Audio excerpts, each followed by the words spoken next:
Bonjour et bienvenue à l'émission Vie de foi. Aujourd'hui, j'ai le plaisir de recevoir le pasteur Pierre Beumier et son fils, le pasteur Nathanaël Beumier. Bonjour et bienvenue. Bonjour. Bonjour, pasteur Joël. Gloire à Dieu, je suis content de vous recevoir dans les studios ici, chez Enseigne-moi. Vous êtes tous les deux pasteurs et tous les deux, bien sûr, de la Belgique. C'est la troisième fois qu'on vous reçoit, pasteur Pierre. Oui, troisième fois. Gloire à Dieu, nous avons toujours été bénis. Je m'attends, on va être encore bénis cette semaine. Amen, amen. Gloire à Dieu. Cette semaine, on va parler du surnaturel, on va parler des signes, des prodiges et des miracles. Mais juste avant, j'aimerais vous inviter à vous présenter un peu. On vous connaît déjà, pasteur Pierre, mais peut-être présenter votre ministère. Vous êtes en Belgique, vous avez fondé plus qu'une église. Absolument, et vous avez une belle famille bénie. Donc voilà, je vous invite à vous présenter. Alors simplement, je suis marié avec Christine, mon épouse, qui aime enseigner la parole de Dieu, partager aussi l'évangile. Et nous avons 4 enfants, 2 garçons et 2 filles, dans l'ordre, cartés dans l'ordre. Bon. Et mon fils Samuel habite aux États-Unis, il est bassiste et il travaille dans la louange et dans tout ce qui est musical pour la gloire de Dieu. Lui, il travaille, je pense, pour c'est le frère, le pasteur Chean. Chean, il travaille chez Chean, exactement. Belle église à Pasadena. Je suis allé avec mon épouse il y a 2 ans là, à Pasadena. C'est très, très beau comme région. Hein. Donc, votre fils est là-bas. Ouais. Il est là, oui. Et puis Nathanaël, pasteur Nathanaël, qui est là, marié à Isabelle, mais ça, il en dira plus lui-même tout à l'heure. Et puis Grace, notre fille Grace, qui est une adoratrice.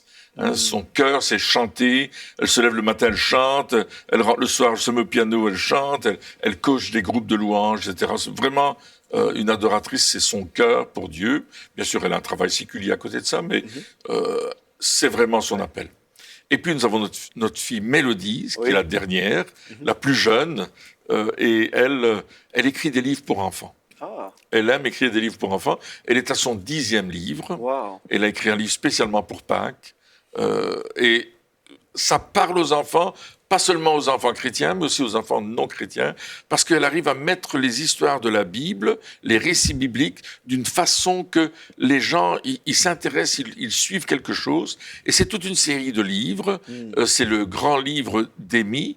Et on suit cela avec passion, et il y a des enfants qui attendent le suivant pour acheter la série. En plus, elle l'illustre, elle fait des dessins à l'intérieur du livre. C'est vraiment super, vraiment un beau travail. Et en plus, elle est cuistot, elle aime faire la cuisine.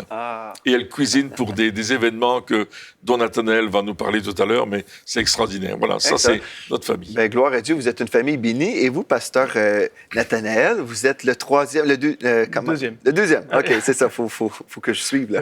Le 2e, c'est ça. Et puis, tu as implanté même ta propre église il y a quelques années. Donc, il y a 16 ans, on a implanté une église à Charleroi, en Belgique. Et donc, on a été pasteur pendant 16 ans. Et puis, depuis le mois de janvier, avec mon épouse, Dieu nous a appelés vraiment à virer de bord, on va dire ça comme ça, et de commencer à voyager et à visiter les églises et bénir les églises.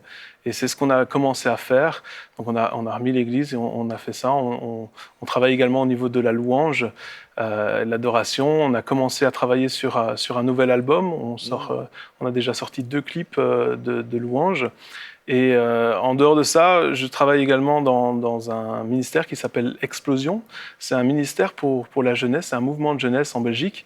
Et je travaille dans l'organisation. Donc tous les mois, on organise un événement jeunesse qui rassemble tous les groupes de jeunes qui veulent de la francophonie en Belgique, à Bruxelles.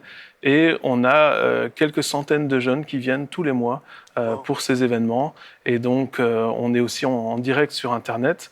Et on peut atteindre comme ça la jeunesse au début. Le but, c'était juste de réunir les groupes de jeunes et de leur montrer qu'ils n'étaient pas tout seuls, parce que souvent, dans les groupes de jeunes, dans certaines églises, ils sont 4-5, et donc c'est difficile de continuer. Ça, c'était le but. Et puis, petit à petit, on a aussi commencé à atteindre des non-chrétiens, on a atteint des personnes, et puis on a commencé à avoir des saluts, on a commencé à avoir des guérisons, on a commencé vraiment à avoir des restauration. Et donc voilà, donc tous les mois on travaille là-dessus. Alors mon épouse s'appelle Isabelle, nous sommes mariés depuis presque 18 ans, ça fera 18 ans au mois d'août. Nous avons 2 filles, la première elle va avoir 14 ans en juin, elle s'appelle Sarah, et la deuxième s'appelle Jenny et elle a 8 ans. Et donc voilà, on est très heureux. Dieu bénit, Dieu agit, et on est content de voir ce que Dieu fait aujourd'hui dans les églises et au travers le monde, de voir que vraiment il y a quelque chose qui est en train de se passer et que Dieu agit. Bien, gloire à Dieu, c'est merveilleux de vous entendre tous les deux. C'est super aussi avoir implanté une église. Là, on sait vraiment c'est quoi le travail pastoral et vraiment avoir maintenant un ministère itinérant. Comme ça, c'est aussi un autre défi, n'est-ce pas? Oui, tout à fait. C'est totalement différent. C'est vrai. Mais c'est une grâce aussi de pouvoir se promener dans le corps de Christ et voir comment Dieu travaille partout. Absolument. Entre autres, on a été bénis dimanche passé avec toi dans notre église. Et puis vraiment, l'église a été bénie. Donc, c'est merveilleux. Sûrement peut-être même au début de l'émission, il y a des gens qui vont dire « Ah, ben moi, je vais acheter la série là, de votre fille ou je veux inviter Pasteur Nathanaël. » Donc, les gens peuvent visiter le site web Apollos, c'est ça? Exactement. www.apollos, apollos.eu. EU. Comme Europe. Europe, voilà. Wow! Ici, c'est .com ou .ca, mais là-bas, en Europe, c'est différent. Ah, bien, gloire à Dieu. Donc, c'est vraiment merveilleux de vous entendre parce que, bien, vous avez comme accepté Seigneur depuis de nombreuses années et vous avez non seulement cru pour vous-même et votre épouse, mais votre famille aussi, vos enfants vous suivent et c'est vraiment un héritage. C'est vraiment béni de voir que vous êtes dans la foi et vous n'êtes pas simplement un pasteur qui croit la parole de Dieu comme tous les pasteurs, mais vous avez cru que vous étiez pour être quelqu'un qui était pour voir la gloire de Dieu. Il y a plusieurs personnes qui vont lire la Bible et ils vont dire, oui, c'est merveilleux, Dieu a agi dans le passé, mais aujourd'hui, on va parler que Dieu et le surnaturel de Dieu est encore pour nous aujourd'hui. J'aimerais ça vous demander, Pasteur Pierre, comment ça vous êtes une personne qui ose croire aujourd'hui dans le surnaturel quand il y a tellement de chrétiens qui ne croient plus aujourd'hui au surnaturel? Ça a commencé par le fait que j'ai rencontré Jésus. 4 générations de chrétiens protestants en Belgique, en passant par l'armée du salut, etc. Moi, je suis la 4e génération. Et puis, avec mes parents, on allait dans une église réformée parce qu'il n'y avait pas de moyens de transport à l'époque pour nous déplacer ailleurs. Et à l'âge de 18 ans, j'ai fait une rencontre personnelle avec Jésus. Un prédicateur qui parlait, conduit par le Saint-Esprit, a touché ma vie. Il a apporté une parole qui m'a... Waouh, il a dit, vous pouvez tout connaître de la Bible. Et nous, en tant que protestants, on étudie la Bible très jeune. Il dit, vous pouvez connaître toutes les histoires de l'Église, tout. Mais si vous ne connaissez pas celui qui est mort sur la croix pour vous, il vous manque l'essentiel. C'est ça. Oh, je me suis dit, je ne le connais pas. Et ce jour-là, Christ est venu dans ma vie. Et ce qui s'est passé, c'est que quand j'ai lu l'Écriture me sautait littéralement au visage. J'ai découvert la puissance de Dieu.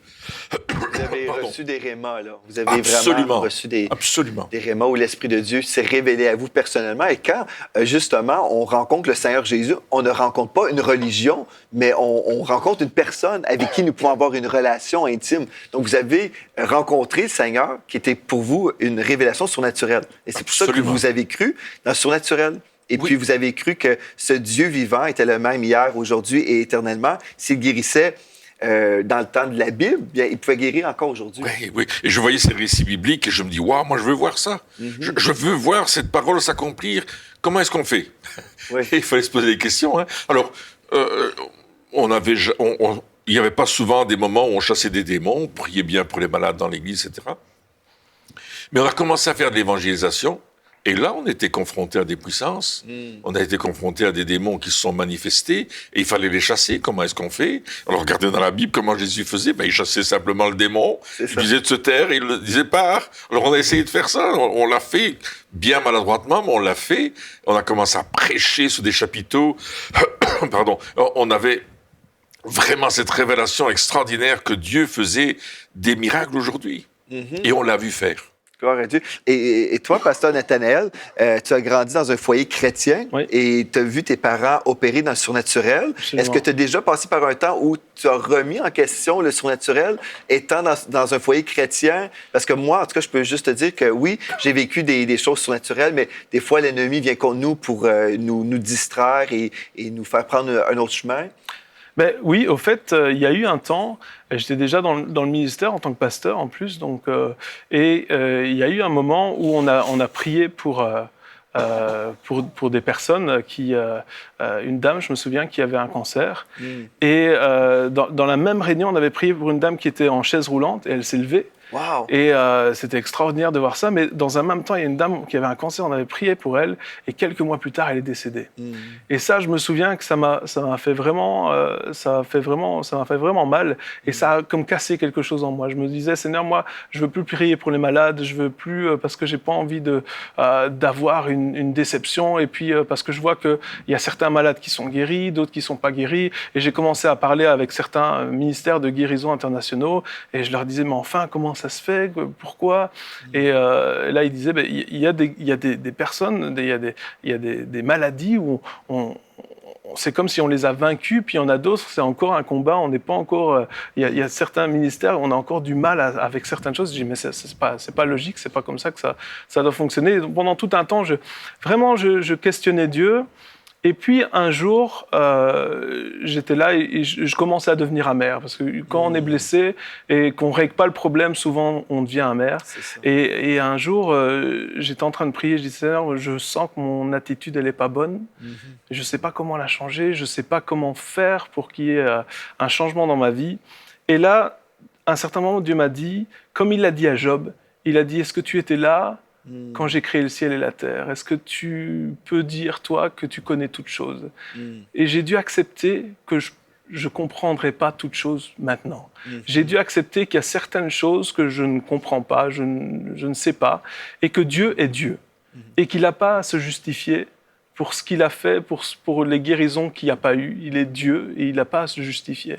Et Jésus, lorsqu'il était sur la terre, il n'a jamais essayé de se justifier, il n'a jamais essayé de se défendre, il n'a jamais essayé de dire « Ah mais non, il faut absolument... » Il n'a jamais essayé de convaincre, il a juste dit. Et on avait le choix de croire ou de ne pas croire ce qu'il disait. Et Dieu m'a dit « Voilà, je suis Dieu, est-ce que tu veux me faire confiance ou pas ?» Tu vois que moi, ce que je trouve vraiment intéressant, tu prêches mon message d'une certaine façon parce que c'est merveilleux, pas parce que c'est mon message. Non, mais dans le sens, c'est parce que Dieu m'a parlé aussi. Il y a plusieurs années, bref, en tout cas, j'ai tombé dans un temps, pas une épreuve, mais un combat avec une situation similaire. Et puis Dieu m'a simplement posé la question, est-ce que ton cerveau est ton Dieu? Est-ce que je dois tout comprendre? J'ai compris par cette question, est-ce que ton cerveau est ton Dieu? Et j'ai compris, non, je ne suis pas obligé de tout comprendre pour croire Dieu. Donc, on peut croire dans le surnaturel, on peut croire dans les promesses de Dieu. Et je crois que la maturité, c'est de croire Dieu, même si on ne comprend pas toutes choses. Absolument. Mais des fois, quand on veut tout comprendre, on va créer des théologies pour justifier certaines choses. Ah, bien, des fois, Dieu veut qu'on soit malade pour telle ou telle raison, ou Dieu veut nous travailler. Et finalement, on crée toutes sortes de choses, des théologies, et finalement, on raconte des mensonges. Là. Et les gens, quand vient le temps de croire Dieu pour un miracle, bien là, souvent, les gens sont mélangés parce qu'ils disent « Ah, bien, Pasteur Nathanaël a dit des fois, Dieu voulait qu'on soit malade. Donc là, les gens sont mélangés. Donc, on devrait juste prêcher ce que Dieu dit, croire par ses meurtrissures, nous avons été guéris. Et les choses qu'on ne comprend pas, bien, on va les comprendre un jour au ciel. Mais d'ici ce temps-là, nous plaçons notre foi dans celui qui connaît toutes choses. Et ça devrait nous suffire, n'est-ce pas? Absolument, oui. Donc, et souvent, c'est ça, c'est exactement ça. C'est que des fois, on veut défendre Dieu. Et c'est comme tu viens de le dire, en essayant de défendre Dieu, on crée des théologies qui sont totalement fausses et contraires à ce que la parole de Dieu dit. Et puis le jour où j'ai accepté simplement que Dieu est Dieu et que je ne comprends pas tout, et je lui ai demandé pardon pour mon attitude par rapport à... Et j'ai juste recommencé à prier pour les malades et j'ai recommencé à lui faire confiance, j'ai recommencé... Et voilà, Dieu a guéri, Dieu a restauré, et puis il y a eu beaucoup de guérisons, il y a eu beaucoup de miracles, des personnes qui ont été guéries après dans notre église de cancer à plusieurs reprises. Donc on a pu vraiment recommencer à développer ces choses-là. Et finalement, voilà, on ne comprend pas tout. Tout le monde n'est pas guéri. On aimerait bien que tout le monde soit guéri. Tout le monde n'est pas guéri. Mais on vise à ce que tout le monde le soit. On veut que tout le monde le soit. On fait confiance à Dieu. Et je crois que, on le voit encore aujourd'hui, Dieu guérit énormément. Je pense de plus en plus, il y a de plus en plus de signes, de prodiges, de miracles, parce qu'il y a de plus en plus de besoins qui sont autour de nous. Et ce serait un tort que de dire, parce que j'ai eu un échec dans ma vie, j'arrête tout. C'est ça. c'est un peu dommage. Mais une des choses certaines, c'est que Jésus a déjà tout accompli à la croix pour Absolument. nous tous. Donc, la manifestation de la guérison n'est pas toujours là, Ouais. mais nous savons que la provision est toujours Absolument. là. Donc, Jésus a déjà tout accompli. Il ne Absolument. reviendra pas une seconde fois Non. pour venir nous guérir. Non. Il l'a accompli à la croix. Et puis, moi, une des choses que j'ai décidé, c'est que quand on n'a pas vécu certaines victoires dans nos vies, bien, on peut soit dire, OK, je vais arrêter de prier pour les malades parce que je n'ai pas vécu telle ou telle chose, ou dire, je vais me venger sur le diable. Ouais. Et puis, justement, c'est ça que j'ai décidé de faire, me venger. Absolument. Et toutes les défaites qu'on a pu avoir, bien, c'est le diable qui va payer pour. Et puis, récemment, on a eu un témoignage d'un homme qui a été guéri d'un cancer. Justement, il a fait 12 heures de route pour venir me rencontrer, pour me témoigner qu'il avait été guéri en écoutant le CD de mon épouse, Vent de guérison. Et puis, il a écouté la parole de Dieu à répétition comme ça. Et puis, son médecin a dit, je ne comprends rien, mais votre cancer, le cancer, Yes. est complètement maintenant banni de votre corps et c'est merveilleux. Donc, on peut se venger Ouais. sur le diable et ne jamais accuser Dieu faussement. Absolument. Mais juste dire, je ne comprends pas toutes choses, mais je te fais confiance, Seigneur. C'est vrai. Tout à fait. Ouais. Et je suis certain que notre Seigneur est en train de faire monter le niveau de la foi Ouais. dans les signes, les prodiges et les miracles. Ouais. Parce qu'on arrive dans un moment, et ça, c'est pas rationnel, c'est irrationnel. Et Dieu est en train de faire monter cela. Et il y a une histoire de la Bible qui est intéressante, c'est lorsque les serpents brûlants ont mordu le peuple d'Israël. Ouais.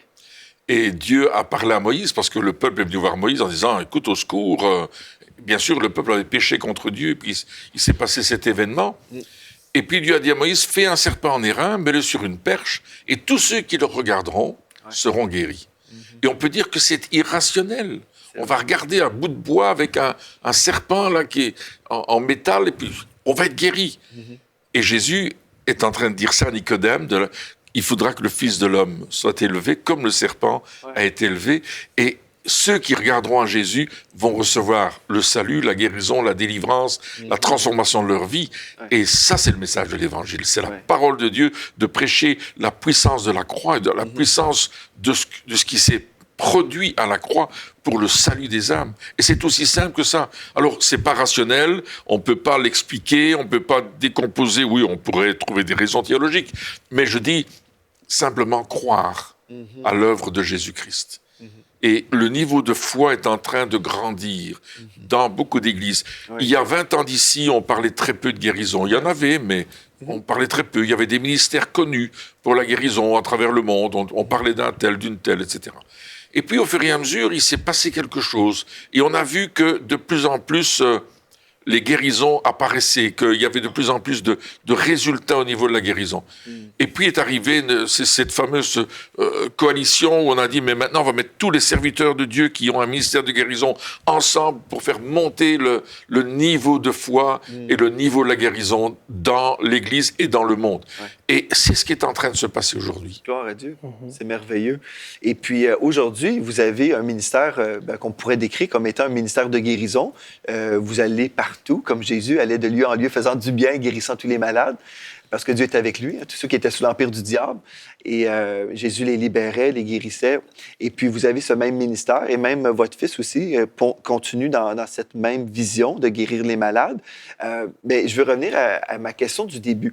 Vous avez la parole de Dieu, vous avez fait une rencontre avec le Seigneur Jésus, donc vous avez cru dans le surnaturel, mais dans notre corps chrétien, dans le corps de Christ, il y a plusieurs personnes qui s'opposent aujourd'hui au surnaturel, plusieurs s'opposent au ministère de guérison. Je vois toutes sortes de choses circuler dans le corps de Christ, et puis pour moi, je n'arrive pas à comprendre pourquoi les gens ne croient pas la parole de Dieu pleinement, mais j'aimerais que vous puissiez nous aider à comprendre aujourd'hui. Si vous êtes un homme de foi, un homme qui a dit « je veux croire dans cette parole », qu'est-ce qui fait la différence entre vous et quelqu'un qui a aussi une Bible mais qui rejette tout le surnaturel?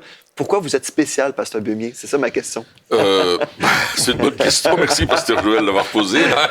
Mais il y a une chose intéressante qu'il faut comprendre. Lorsque j'étais nouveau chrétien, la parole de Dieu me sautait littéralement au visage. Je découvrais la parole comme je l'avais jamais découvert. Pourtant, je l'avais lu, je l'avais étudié, j'avais vraiment travaillé la parole de Dieu. Mais là, c'était une révélation. C'était un réma. Quelque chose de puissant qui était venu toucher ma vie et qui m'amenait dans une dimension où je disais, c'est possible. Et on a commencé à prier pour les malades. J'ai commencé à avoir des paroles de connaissance. ne sachant pas que c'était des paroles de connaissance, parce que on avait bien les dons du Saint-Esprit, mais je savais pas que c'était une parole de connaissance. Puis j'ai commencé à recevoir des paroles pour des gens, et ça s'accomplissait. Et puis je dis, waouh, ça c'est extraordinaire. Et puis un jour dans l'église, il y a une dame qui est tombée morte, un dimanche matin. Et le pasteur qui était en place là n'était pas là. Moi, j'étais celui qui dirigeait la louange ce jour-là. Et j'étais seul avec ma guitare. Je chantais le premier chant, « Car ta bonté vaut mieux que la vie ». Et peut-être j'ai mal chanté, je ne sais pas, mais la dame, elle est tombée morte là. Et quelqu'un m'a dit, elle est morte. Oh, wow. Je me suis dit, Seigneur, le pasteur n'est pas là. Dis, pourquoi tu me fais ça aujourd'hui? Qu'est-ce qu'il faut faire? Et puis, le diacre est venu vers moi, il m'a dit, Pierre, qu'est-ce qu'on fait? Et puis, j'ai dit, écoute, on va prier pour elle. Mais entre-temps, il y avait une dame qui était infirmière, qui avait vérifié, elle a dit, oui, elle est bien morte. Une autre dame avait vérifié à son tour, donc ça a pris quand même un certain temps. Ils ont dit, oui, il n'y a plus de respiration, il n'y a plus de cœur, c'est terminé, vraiment, elle est morte. Puis elle était affalée sur elle-même, elle avait perdu, elle était toute bleue, perdu ses dents, elle avait perdu ses urines, enfin, c'était vraiment le signe de la mort, quoi. Et il y avait un prédicateur américain qui devait prêcher ce jour-là. Puis moi, je me dis, les Américains, ils vont sur la Lune. Ils savent tout ça. Ouais. Donc, je l'ai invité à venir prier avec moi. Et puis, il y avait un ancien dans l'église. Donc, j'ai invité l'ancien à venir prier avec moi. On s'est mis tous les trois autour d'elle. Et puis, il y avait un grand silence dans la salle. Un silence de mort. Ouais. Les gens regardaient, ils disaient, qu'est-ce qu'il va faire, Pierre? Parce que j'avais dit, on va prier pour elle. Et ça m'avait... Je me dis, mais pourquoi j'ai dit une parole pareille? T'apprends pas à prier pour les morts à l'école biblique. C'est vrai. Hein? Et puis, comment il faut faire? Mais c'est trop tard, là, t'as la personne, il faut le faire. T'as pas le temps d'aller chercher ta Bible, d'étudier comment on fait, etc. Une étude approfondie. C'est trop tard. Alors moi, je m'attendais à ce que le frère américain prie, à bout de voix, qu'il prenne autorité ou qu'il fasse quelque chose. Et prie, il murmurait. Il murmurait une prière. Et puis je m'attendais à ce que le frère ancien, qui était plus ancien que moi, ouvre les yeux et qu'il prie, mais il avait les yeux fermés, les mains jointes, la bouche fermée. Il priait dans son cœur, j'en suis certain, parce que j'aurais voulu lui dire « prie », mais personne priait. Alors j'ai fait la prière la plus théologique de toute ma vie. J'ai dit « Seigneur, tu la reprends ou tu la laisses, mais tu fais quelque chose dans le nom de Jésus. » C'était pas vraiment théologique. Hein? Et là, la femme a secoué les mains, elle a ouvert les yeux, elle m'a regardé, elle m'a dit, m'est arrivé quelque chose. J'ai dit, écoute, oui, tu as eu un malaise. Je ne sais pas lui dire qu'elle était morte. Je dis, c'est le retour morte, qu'est-ce qu'on fait? Et puis, on a voulu la transporter, elle s'est levée, elle est partie. Et elle nous a témoigné qu'elle avait été au ciel, dans la présence de Dieu, qu'elle savait que Jésus était là. Wow. Elle avait entendu une musique qu'elle n'avait jamais entendue de sa vie. Elle avait vu des couleurs qu'elle n'avait jamais vues. Mais Jésus lui a dit, il faut que tu retournes maintenant. J'ai pas fini avec c'était de votre faute. C'est terrible. Vous êtes coupable de ça. Non, mais imaginez, c'est terrible revenir après ça. Hein? Oui, c'est ça, c'est vrai. Mais elle savait où elle allait après, c'est pour ça qu'elle était contente. Oui, bon. Donc elle est revenue et nous a témoigné ça. Elle a encore vécu 10 ans. Wow. Une femme de prière. Donc, vous avez vu des grandes choses comme ça au début de votre vie chrétienne. Absolument. Donc, vous avez cru dans le Dieu du surnaturel. Absolument. Et moi, je me suis dit, ben, si Dieu peut ressusciter un mort, il peut faire davantage. Et je ne connaissais pas encore la Bible comme je la connais aujourd'hui. Et je ne connaissais pas ce passage de Romains 4, 17 qui dit que Dieu ressuscite les morts et appelle ce qui n'est pas comme si c'était. Je ne connaissais pas ce passage comme ça. Mais je me suis dit, waouh, c'est extraordinaire. Et puis là, j'ai commencé à prier pour les malades. On faisait de l'évangélisation de rue. J'avais toute une équipe d'évangélistes, des jeunes qui étaient venus au Seigneur. Parce qu'au départ, on évangélisait beaucoup. Donc, il y a beaucoup de jeunes qui étaient venus au Seigneur. On les avait formés pour faire la rue. Et puis, on avait commencé à faire du travail de rue. Et évidemment, là, on voyait des gens de toutes sortes qui venaient et pour qui on prie. On a prié pour toute personne confondue, la race, la culture, etc. La Belgique, il y a beaucoup de gens de partout. Et on a vécu des choses fantastiques, évidemment, au niveau de Dieu. Il y a des gens qui disent « Ah, vous avez vécu des choses fantastiques, mais j'aimerais vivre quelque chose de fantastique. » Et aujourd'hui, on veut leur dire « Oui, il y a de l'espoir pour vous. Nous croyons dans le Dieu du surnaturel et on va prier pour vous dans quelques instants. » Mais juste avant, aujourd'hui, le thème, c'est vraiment « Le surnaturel est encore pour nous aujourd'hui. » Donc, j'aimerais lire un texte dans la parole de Dieu, dans 1 Corinthiens, chapitre 1 et au verset verset 7, il est écrit « Il ne vous manque aucun don dans l'attente où vous êtes de la manifestation de notre Seigneur Jésus-Christ. » Et nous savons que le Seigneur Jésus n'est pas revenu encore, donc il ne nous manque aucun don. Donc tous les dons du Saint-Esprit, les dons des guérisons, des miracles, toutes ces choses-là sont encore pour nous aujourd'hui. C'est biblique. Donc, on peut croire aujourd'hui que Dieu peut se glorifier dans nos vies. Peut-être, Pasteur Pierre, vous pourriez prier pour les personnes à la maison qui diraient... Amen. J'ai besoin d'une touche de Dieu aujourd'hui dans ma vie. Peut-être vous êtes malade en ce moment. Peut-être vous avez besoin vraiment d'une intervention divine dans votre vie. Nous croyons dans le Dieu du surnaturel, celui qui est capable de vous rejoindre même par le biais d'une émission de télévision. Amen. Oui, le Seigneur, le Saint-Esprit peut venir vous rencontrer dans votre maison. Donc, on va s'accorder dans la foi, les trois, si vous pouvez nous conduire dans Amen. la prière. On va le faire. Et puis, vraiment relâcher ce que Dieu vous donne pour les personnes à la maison. Et pour vous, la seule chose dont vous avez besoin de faire, c'est vous positionner dans la foi et croyez dans celui qui est capable d'intervenir dans vos vies. Amen. Prions ensemble. Et si vous êtes à la maison, vous avez un besoin particulier, mettez votre foi en action. Peut-être vous touchez votre écran d'ordinateur ou simplement vous faites quelque chose maintenant parce que Dieu est en train de vous toucher. Père éternel, je proclame que la guérison est encore pour aujourd'hui parce qu'à la croix, par tes meurtrissures, nous sommes guéris. Et je prie maintenant pour les téléspectateurs, les téléspectatrices, tous ceux qui sont à l'écoute de cette émission et qui ont besoin de guérison. Recevez votre guérison. Je chasse toute maladie, tout esprit de maladie, d'infirmité, de cancer, au nom de Jésus-Christ de Nazareth. Et je proclame que tu donnes la restauration dans les vies et dans les âmes. Maintenant, dans le nom de Jésus, il y a quelqu'un qui est guéri de son pied. Je vois une personne qui a un problème au pied, Dieu te touche. Il y a quelqu'un qui a un problème de cancer de la peau. Maintenant, Dieu est en train de toucher ta peau. Une personne est touchée au niveau de son oreille droite en particulier. Tu as un problème à l'oreille et Dieu te touche maintenant. Je vois quelqu'un qui a un problème au niveau de la jambe. Ta jambe te fait mal, il y a comme une douleur qui parcourt ta jambe. Dieu restaure. Merci Seigneur de faire ce miracle. Tu agis maintenant dans toutes les maladies. Seigneur, tu touches les cœurs et tu sauves les âmes. Au nom puissant de Jésus.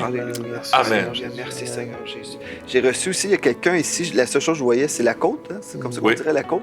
Donc ici, ce que je voyais, c'est que vous avez eu une douleur qui est là, une douleur constante. C'est peut-être le cancer qui est pris là dans vos os. Et je crois vraiment, si le Seigneur le montre, c'est pour vous guérir. Donc aujourd'hui, au nom de Jésus, je relâche cette parole de foi. Il envoie sa parole, il est guéri. Donc je déclare au nom de Jésus, recevez votre guérison et on veut maudire ce cancer. Au nom de Jésus, que le shalom de Dieu soit sur votre tête, rien de manquant, rien de brisé dans le nom de Jésus. Gloire à Dieu. C'est une journée merveilleuse, une journée du surnaturel. On va passer une semaine en parlant justement des signes, des prodiges et des miracles. Et vous allez nous témoigner toutes sortes d'histoires que vous avez vécues dans le ministère, des choses que vous avez vues au niveau vraiment des guérisons. Peu importe, là, le surnaturel, Dieu est tellement grand, il fait encore des grandes choses pour nous. Donc, on va vraiment être bénis avec vous, Amen. En étant édifiés dans la foi. Donc, merci d'avoir été là à l'émission et merci à vous également. Et d'ici à la prochaine fois, soyez richement bénis.